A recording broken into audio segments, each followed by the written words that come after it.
Welcome back to Stop Loss with Spencer, episode 11. Today's topic is bundled versus unbundled self-funding.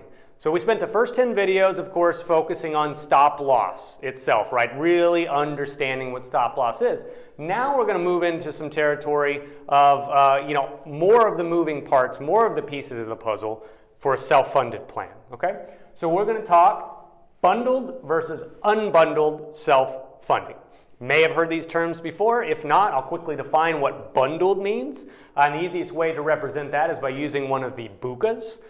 For those of you who don't know what BUCA means, BUCA is Blue Cross, United, Cigna, and Aetna. Sometimes there's an H on the back of that for Humana. I don't see them that often in Texas, so BUCA, B-U-C-A. What a BUCA means is you're approaching a carrier for self-funding. So bundling self-funded with a BUCA, let's use Blue Cross for an example here in Texas, they would be doing the admin, the stop loss, providing the network, and acting as the pharmacy benefit manager as well, right? So you go to them for a bundled self-funded solution. Okay, and after this video, after I explain the unbundled piece, we'll talk about relative strengths and weaknesses of each equation. But for the understanding of what a bundled option is, think of going to Blue Cross or United or Cigna or Aetna for all of those parts. Now, unbundled, the opposite of that would effectively be taking those parts apart, unbundling, makes sense, right? Duh. So I have this example, those four parts have separate bubbles because they've been unbundled. And so just using it again as an example, Meritain being the TPA, again, they're owned, right? They're affiliated with Aetna, so are they truly an independent TPA? Nah, maybe not. But just as this example of what an unbundling step-by-step process might look like, we'll use Meritain as an example. Then for stop loss, got to use my alma mater, Sun Life. You can have separate stop loss. The TPA is not acting, of course, as a stop loss carrier in this equation.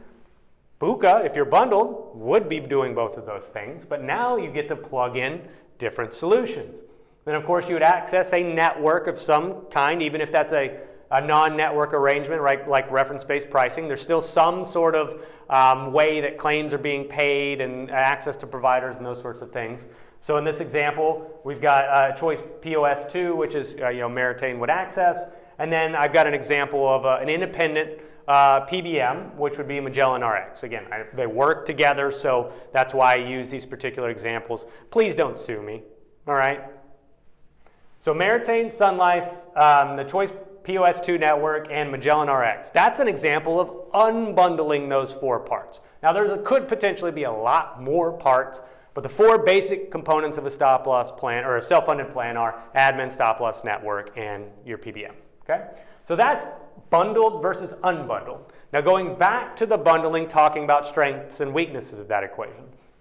The most obvious strength of bundling is it's a little bit easier, right? You've got your one stop for everything. That carrier is quarterbacking the entire equation. They're giving you a quote for everything all packaged together. And you can effectively have a more seamless experience. I always hear that word seamless, and it does make sense. I think that's certainly true, right?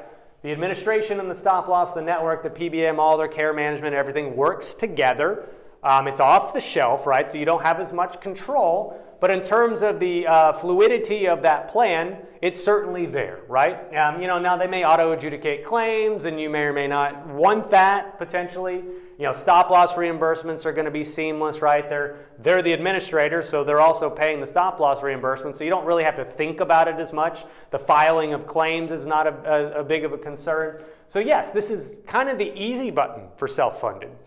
Where are some of the weaknesses in this equation? Well, what if their stop loss renewal is 80%? Well, if you want to stick with them and have their stop loss still, you don't have as many options, right? And we talked about auto-adjudication a moment ago. What if they're auto-adjudicating too many claims and not catching as many errors and not catching, ineligible claims and those sorts of things, and you find out 6 months later and you got to track down and claw back a stop loss reimbursement? I mean, there's all sorts of things that potentially could go wrong, and not to say one's better or worse, but there are some potential pitfalls of going this route. And I think the lack of control or the lack of flexibility is one of those most obvious pitfalls.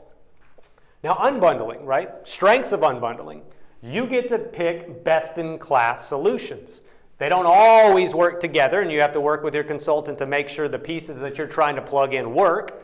For instance, when you get a Sun Life quote for Meritain as the TPA in that network, you have to make sure the quote that you actually got incorporates these things. Maybe you sourced a couple different quotes and you're looking at different TPAs.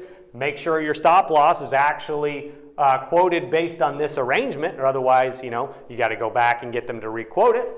But you have control, you have flexibility. Maybe you get a big renewal one year and you're not quite happy with it. You could go to an HCC or a Voya or an independent sort of MGU that you have a good relationship with, and maybe they give you a better alternative. Or maybe you're looking to do reference-based pricing and you go to an MGU that really understands reference-based pricing. You start to have the ability to sift and sort and plug and play as appropriate based on whatever strategy you and your consultant derive.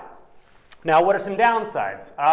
Again, the coordination of those things. You have to make sure that all of those things are coordinated properly. Not just do they fit together, will they work together, but is somebody actually actively pulling in those parts, making sure they're talking to each other, making sure Meritain's sending claims over to Sun Life, making sure Meritain or the consultant is pulling in, if there's an independent PBM, they're making sure the medical and the RX claims are all being coordinated properly in case somebody is over the spec with a combination of medical and RX claims. You got to make sure that if you're carving away the network, again, does the carrier understand it? Does the TPA allow it? So there's just a little bit more, I would say, active management of the plan that's required in this arrangement.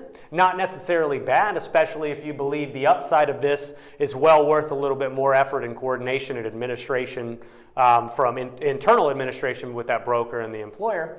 But I really think, as you sort of move your way over here, we could blow this up and have 8 bubbles and have a whole bunch of disease management options and, bill audits and supply chain audits, and there's all sorts of cool stuff you can do when you start really unraveling the sweater. But to start here, this is kind of the easy button. This has a lot of, I could definitely understand why a fully insured plan would want to go this route to start, to get used to self-funding, and then maybe year 2, 3, or 4, start pulling apart the bubble. But this is not a video that's advocating for one or the other, but it's important to understand when you're putting together a self-funded plan, the relative strengths and weaknesses, pros and cons, upsides and downsides of bundling versus unbundling. Okay, well, that's it, right? Nothing on these videos has to be super, super difficult. I think this is one of the easier things to understand, but as we start progressing more into topics around self-funding more broadly than just stop loss, this is a good place to start. Bundling versus unbundling. All right, guys, appreciate you tuning in again. I'll see you next time. Later.